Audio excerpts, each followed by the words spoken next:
திமுகவுல வன்னியர்கள் எப்படி நடத்தப்படுகிறார்கள் அப்படிங்கிறதையும் அவர் குறித்து பேசுறாரு சார்.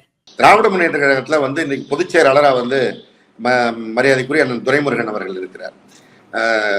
ஒரு தலைவருக்கு அடுத்த இடம் பொதுச் செயலாளர். அந்த இடத்துல வன்னியர் சமூகத்தை சேர்ந்த ஒரு துரைமுருகன் இருக்கிறார்.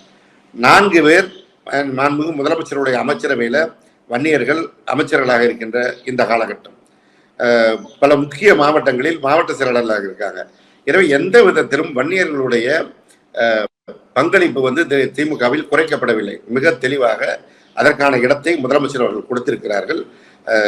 மிக முக்கியமான துறைகள் இன்னைக்கு வன்னியர்கள் அமைச்சர்களாக இருக்கின்ற அந்த காட்சியும் கண்டு கொண்டிருக்கின்றோம்.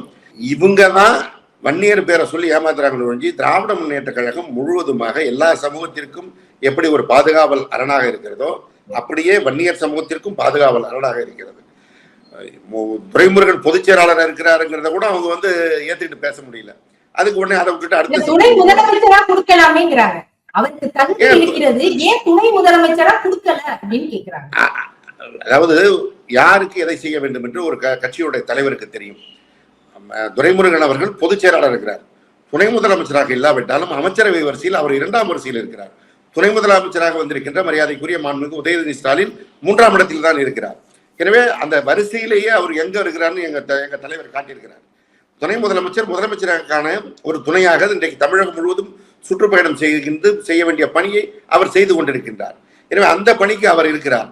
ஆனால் 2ஆம் இடத்தில் அந்த அந்தஸ்தில் கொடுக்க வேண்டிய அந்த இடத்தில் துரைமுருகன் இருக்கிறார். கட்சியிலும் அவர்தான் 2ஆம் இடம், அமைச்சரவையிலும் அவர்தான் 2ஆம் இடம் என்கிற போது எந்த விதத்தில் இவர்கள் குறைச்சலாம் கண்டாங்க?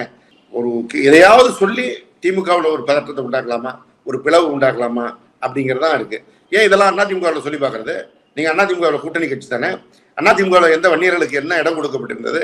அந்த கட்சியில எவ்வளவு பெரிய பொறுப்பு யாராவது வன்னியர்கள் வந்திருக்கிறாங்களா? இல்ல இப்ப இவங்களுக்கு கூட்டணி கட்சியா இருக்கிற பாஜகவில் வன்னியர்களுக்கு என்ன மதிப்பு கொடுக்கப்படுகிறது? அங்க பேசுங்க.